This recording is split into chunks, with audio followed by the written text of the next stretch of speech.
For more than 50 years, Ron and Don Baker have been capturing the D.C. region on film. From ordinary people to occupants of the White House, they have covered them all. In tonight's segment, we begin with an eye that changed the future of D.C. Did you photograph any of the riot scenes at all back in the 60s? No, actually, for me, I probably would have, but I was at the time working at the Navy Department, and my supervisor actually drove the secretary in the office and I home, and I think he was a retired military guy, naval officer, and he didn't live in Southeast. He did. And while I was on Suitland Parkway, the windshield cracked, and we realized someone had actually shot at the windshield. And so when I got out of the car, I basically decided I'm staying in the house. You went home. And I went home, and I didn't even go to work, I think, the next 2 days. And I just stayed home that whole time. And so I didn't even get pictures. We did have troops on the roof of the shopping center from us over Shipley Terrace shopping center. And I regret that I didn't go up and take pictures of that at the time. Well, but we were young. We weren't thinking in the 60s, 68, we weren't thinking the long-term implication of having documented, what was going on around us at the time of the riots. So I think you have a photography career that has had a great deal of success, but you still have your regrets of the things that you missed. But somebody did get it, so it wasn't as if it's not documented, but we kind of wish it was us. Is there a photograph, not that you regret, but that you want to get still, or?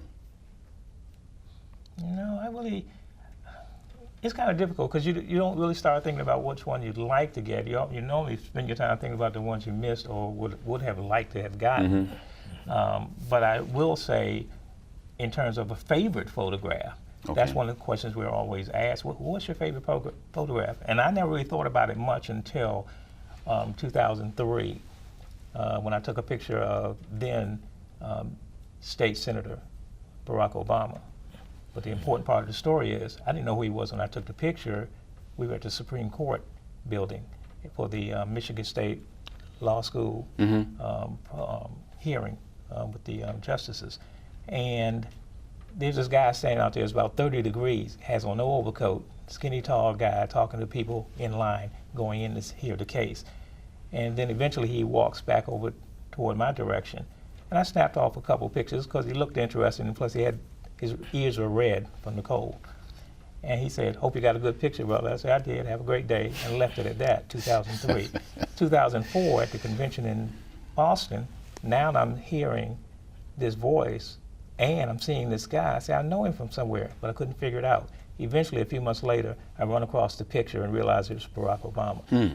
And by that time, it was clear that he was running for the U.S. Senate.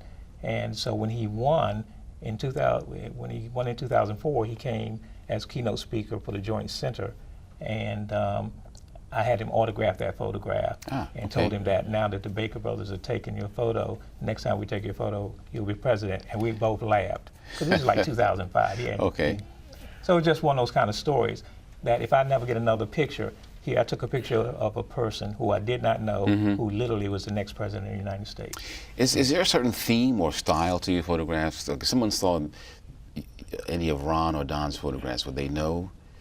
Well, for me, when I see my brother's photographs, I can tell right away his work. It's something about the style of the way he shoots. His images are more interpersonal, so he gets up close with a lot of his shots. So his shots are more, I'd say, casual portrait, versus mine is more journalistic.